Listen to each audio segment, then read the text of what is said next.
জাপানে প্রত্যেক ১০টা পরিবারের মধ্যে ৯টা পরিবারেরই কোনো না কোনো ধরনের ইন্স্যুরেন্স আছে এবং জাপান কোনো আলাদা দেশ না যারা এই ব্যাপারে হঠাৎ কোনো একটা বড় অ্যাচিভমেন্ট করছে, এরকম না। আপনি ইউকে বলেন, আপনি ইউএসএ বলেন, আপনি ইউরোপের বেশিরভাগ দেশ বলেন, সব জায়গায় ইন্স্যুরেন্স খুব কমন একটা ব্যাপার। আমি আমার কথা বলতে পারি, আমি ২০১৭ থেকে আয়ারল্যান্ডে থাকি এবং ২০১৭ থেকে আমার ইন্স্যুরেন্স আছে এবং ২০১৭ থেকে ২০২৫ যখন আমি এই ভিডিওটা রেকর্ড করছি কোনো সময় আমি ইন্স্যুরেন্সের বাইরে যাইনি এবং এই বছরগুলো কখনো কিন্তু আমার হসপিটালে যাইতে হয়নি, কিন্তু আমি ইন্স্যুরেন্সের টাকা দিয়ে গেছি প্রত্যেক মাসে। কথা হলো, যেই জিনিসটা বাইরে এত কমন একটা ব্যাপার, যেই জিনিসটা বাইরে অলমোস্ট একটা বেসিক নেসেসিটি হিসেবে দেখা হচ্ছে, ওই জিনিস বাংলাদেশের কারো নাই কেন এবং বাংলাদেশের কারো কেন মনেও হয় না যে এই জিনিস আমাদের দরকার।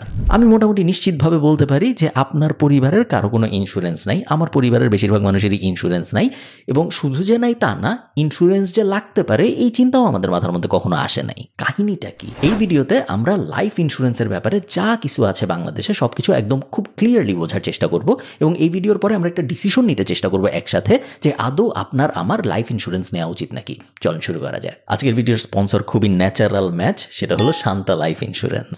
দেখেন, বাংলাদেশের জিডিপির মাত্র 0.4% আসে ইন্স্যুরেন্সের প্রিমিয়াম থেকে। এই বাস্তবতার মধ্যেই শান্তা হোল্ডিংসের একটা অঙ্গ সংগঠন শান্তা লাইফ ইন্স্যুরেন্স ওদের কাজকর্ম শুরু করছে। ওদের লক্ষ্য সিম্পল, বাট আমি বলবো লক্ষ্য অনেক কঠিন। কিছু কাজ থাকে না যে কঠিন বাট সিম্পল, এই কাজটা ওরকম একটা কাজ। লক্ষ্যটা হলো সাধারণ মানুষের কাছে সহজে এবং কম দামে আর্থিক নিরাপত্তার বেনিফিটগুলো পৌঁছানো।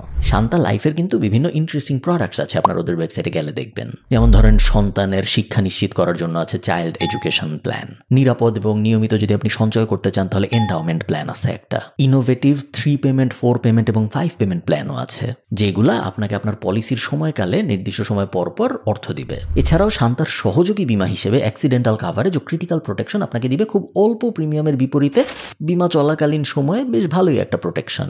শান্তা লাইফ ইন্স্যুরেন্সের সবচেয়ে বড় স্পেশালিটিটাই আমার মতে ওদের সিম্পল স্ট্রেইট ফরওয়ার্ড অ্যাপ্রোচ। সহজেই কেনা যায়, সহজেই পলিসি ক্লেম করা যায়, কোনো জায়গায় কোনো অদ্ভুত ব্যুরোক্রেটিক ঝামেলা নাই। শান্তা সুন্দর সুন্দর বিল্ডিং বানায়, আপনারা জানতেন, এবং এখন আমার উসিলায় আপনারা জানলেন যে শান্তা লাইফ ইন্স্যুরেন্সও বিক্রি করে। আমি সব বিস্তারিত ডেসক্রিপশনে দিয়ে দিব, আপনারা চেক আউট করে দেখবেন। ওদের ওয়েবসাইটে সবকিছু আরও অনেক বড় করে সুন্দর করে লেখা আছে। চল ভিডিওতে ফেরত যাই। আচ্ছা, লাইফ ইন্স্যুরেন্স জিনিসটা কি এটা আমরা সবাই বুঝি তো, তাই না? লাইফ ইন্স্যুরেন্স মূলত আপনার এবং একটা কোম্পানির ভিতরে একটা কন্ট্রাক্ট। এই কন্ট্রাক্টের ভিতরে কি আছে?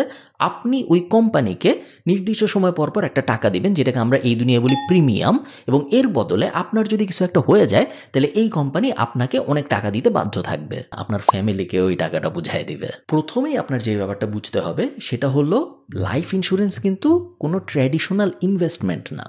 ট্র্যাডিশনাল ইনভেস্টমেন্ট আমরা কেন করি?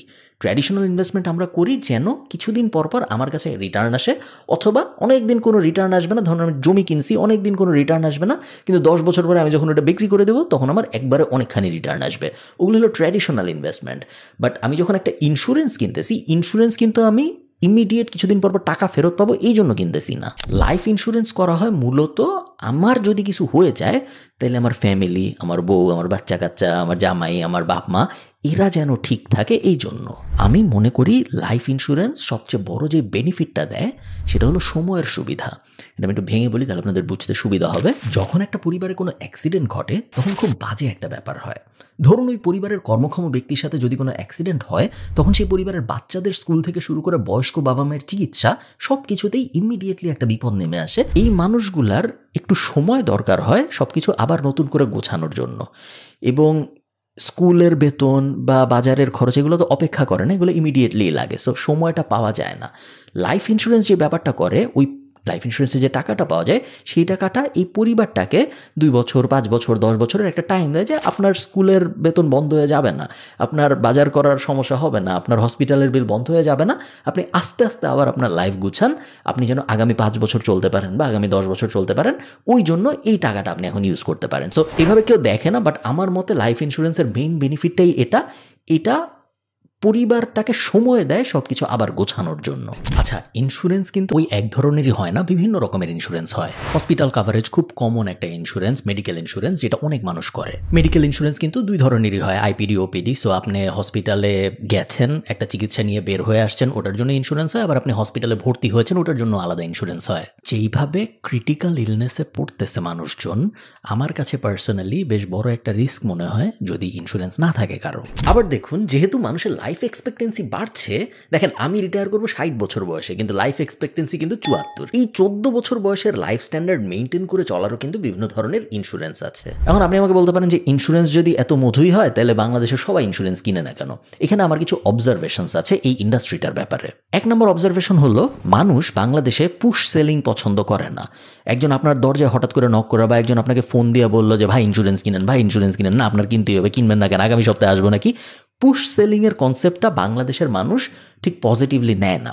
এবং এই কারণেই যেসব কোম্পানি পুশ সেলিং করে, যতই তাদের প্রোডাক্ট বা সার্ভিসেস ভালো হোক, just by the nature of their style of marketing ওই কোম্পানিগুলো একটা নেগেটিভ অ্যাসপেক্ট পায় বাংলাদেশের মার্কেটে। এটা কেন হয় আমি জানি না, বাট এটা হয়, এটা আমি জানি। সেকেন্ড রিজন আমি বলবো, যেটা খুব বড় একটা রিজন, সেটা হলো আমাদের ভবিষ্যৎ নিয়ে অর্গানাইজড ফাইন্যান্সিয়াল চিন্তাভাবনা খুবই কম। আমরা সবসময় কোনো একটা কারণে ভাবি যে যা হয় হবে, আরে কিছুদিন পরে দেখবো, আরে দূর আমার কিছু হবে না, ওই অ্যাঙ্গেলে আমরা সবসময় চিন্তা করি। ভবিষ্যতের জন্য যে প্ল্যান করা জরুরি, আমি একটা এক্সাম্পল দিই আপনাদের। আমি প্রত্যেক মাসে 4000 ইউরো একটা প্রাইভেট পেনশনে দেই এখন, এবং এই জিনিস আমি আগামী 30-35 বছর দিতে থাকবো। আমি কি জানি আমি আগামী 35 বছর পর্যন্ত বাঁচবো? বাট ভবিষ্যতের জন্য পরিকল্পনা করা জরুরি, এবং এই পরিকল্পনার অংশ হিসেবে আমি এই জিনিসটা করি। ভবিষ্যতের জন্য যে সুন্দর করে গুছায় পরিকল্পনা করা সম্ভব, যেন আমার যখন শেষ বয়সের দিকে চলে আসবো, 60 হবে, 65 হবে, 70 হবে, আমি অন্য অনেক মানুষের উপর ডিপেন্ডেন্ট হয়ে থাকবো না, আমি নিজের মতো করে চলতে পারবো। ওই ব্যাপারটাই আমরা করি না। আমাদের ওই ফাইন্যান্সিয়াল লিটারেসিটার অনেক বড় একটা অভাব আছে বলে আমার মনে হয়। থার্ড কারণ, ইন্স্যুরেন্স কোম্পানিগুলোর অনেক বাজে রেপুটেশন। আমরা সবাই এইসব দেখছি যে একজন মারা গেছে, তার পরিবার ক্লেইম করছে, কিন্তু তার পরিবার টাকা পায়নি ওই ইন্স্যুরেন্স কোম্পানির কাছ থেকে। এরকম কাহিনী অনেক হয়েছে বাংলাদেশে। সো ইন্স্যুরেন্স কোম্পানিগুলোরও একটা বড় দায় আছে আমি বলবো এই ব্যাপারটাই, যে তাদের রেপুটেশন যে ড্যামেজ হয়েছে, এটা একটা দোষ আসলে তাদেরও। এই ব্যাপারগুলো আমি ওভারঅল দায়ী করব আমাদের ইন্স্যুরেন্স পেনিট্রেশন এত কম হওয়ার পেছনে। একটা খুব কমন অ্যাঙ্গেল আছে যেটা আমরা অনেকেই ভাবি, সেটা হলো আমি ইন্স্যুরেন্সে প্রিমিয়াম কেন দিব?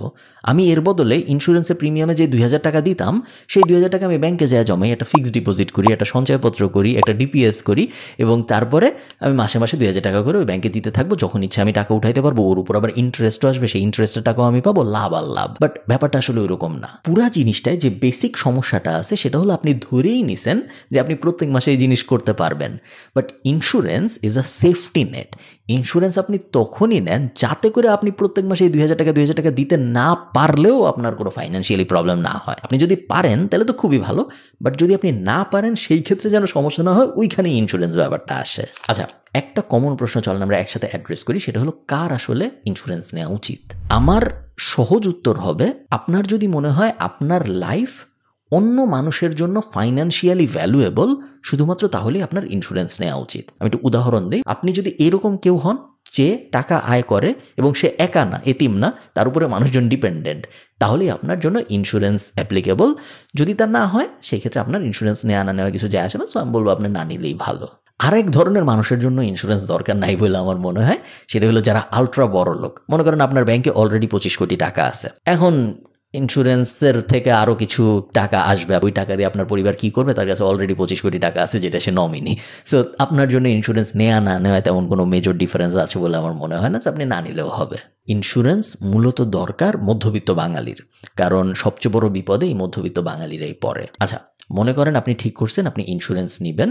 ফার্স্ট স্টেপ আমাদের কি হবে? ফার্স্ট স্টেপ হইল, ইন্স্যুরেন্সের বিভিন্ন ধরন আছে এবং এই প্রত্যেকটা ধরন সম্পর্কে একদম বোঝা মনোযোগ দিয়ে ইন্স্যুরেন্স নেওয়ার সময় আমি বলবো সবচেয়ে বড় যেই ব্যাপারটা আপনার মাথায় রাখা উচিত সেটা হইল কোনো উচ্চাভিলাষী ইন্স্যুরেন্স না নেওয়ার। কারণ আপনি যখন উচ্চাভিলাষী কোনো ইন্স্যুরেন্স নেবেন তখন আপনার মাসিক প্রিমিয়াম অনেক বেশি হবে, এবং এই মাসিক প্রিমিয়াম আপনি শুরুর দিকে হয়তো দিতে পারবেন, কিন্তু কখন আপনার জীবন বদলায় যায়, কখন কি কাহিনী হয়, এটা তো আপনি জানেন না।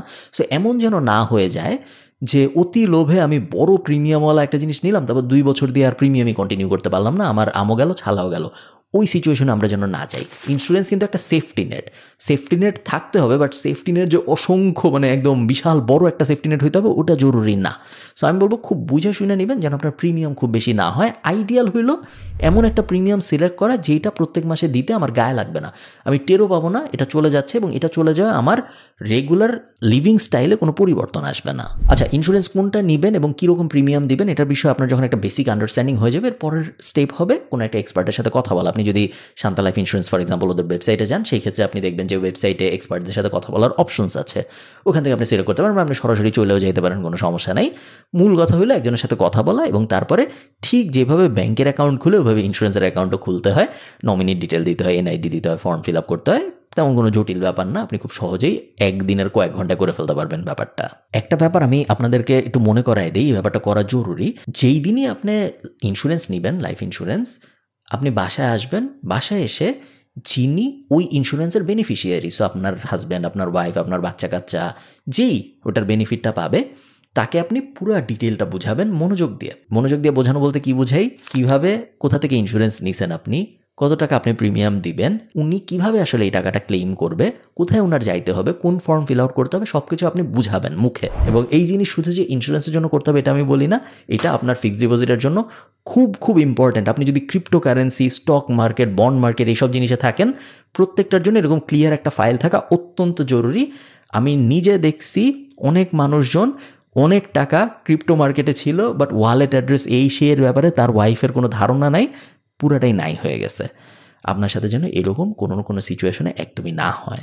আরেকটা জিনিস, কোন কোম্পানি থেকে আপনি ইন্স্যুরেন্স নেবেন এইটা একটু ভালো মতো রিসার্চ করে নেবেন। সবচেয়ে ভালো হয় আপনি যদি ওয়ার্ড অফ মাউথ ডেটা নিতে পারেন, আশপাশের মানুষ নিজে কোনো একটা কোম্পানি থেকে ইন্স্যুরেন্স নিছে এবং ভালো এক্সপিরিয়েন্স পেয়েছে, এরকম একটা কোম্পানির কাছে যাওয়াটাই সেফ। শেষ দুইটা কথা, ভিডিওটা একটু বড় হয়ে গেছে। এক নম্বর কথা হইল, ইন্স্যুরেন্স আপনাকে মেইন যে বেনিফিটটা দিবে সেটা হলো পিস অফ মাইন্ড। হ্যাঁ, কিছু এক্সট্রা বেনিফিট আছে, যেমন ধরেন 15% ট্যাক্স রিবেট দেয় বাংলাদেশ সরকার। আপনি যদি 1 লাখ টাকা ইন্স্যুরেন্স দেন প্রিমিয়াম, সেই 1 লাখ টাকারও 15% সরকার আপনাকে ট্যাক্স রিবেট দিবে। বাট ওইটা অ্যাসাইড, মেইন যে বেনিফিটটা আমরা পাই ইন্স্যুরেন্স থেকে সেটা হলো পিস অফ মাইন্ড।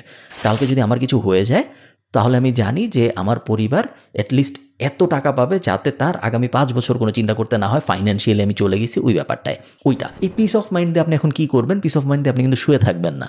এই যে পিস অফ মাইন্ডটা আপনার আসলো, এটার মানে কি আপনার একটু রিস্ক নেওয়ার পোটেনশিয়াল বাড়লো, আপনি আরেকটু রিস্ক নিতে পারবেন, আপনি আরেকটু বড় কোনো কিছু করার অ্যাটেম্প্ট নিতে পারবেন, কারণ এখন আপনার কাছে আরেকটু বেশি লেভারেজ আছে। ওইটা দিয়ে আপনি হয়তো একটা ব্যবসা দাঁড় করানোর চেষ্টা করবেন, ওইটা দিয়ে আপনি হয়তো অনেক দিন ধরে ভাবছেন একটা জিনিস করবো, একটা রিস্ক নিব, নেই এখন হয়তো আপনি নিতে পারবেন। ওই রিস্কটা নেওয়ার পরে, ওই কাজটা করার পরে যে আপসাইডটা হবে, সেই আপসাইডটা হইল সবচেয়ে বড় বেনিফিট। প্লাস এই পিস অফ মাইন্ড তো আছেই, বাট ওই আপসাইডটা আমার মতে সবচেয়ে বড় বেনিফিট। এই তো আমি আশা করব ওই যে আপসাইডটা আপনি পাবেন, সেই আপসাইডটা দিয়ে আপনি হয়তো অনেক বড় কোনো একটা ব্যবসা দাঁড় করায় ফেলবেন। ইন্স্যুরেন্স বিষয়ে আপনার মাথায় যদি কোনো প্রশ্ন থাকে আমাকে অবশ্যই কমেন্টে জানাবেন, আমি চেষ্টা করব আপনাদের প্রশ্নগুলোর সব কয়টার এক এক করে উত্তর দেওয়ার। ভালো থাকেন, টাটা।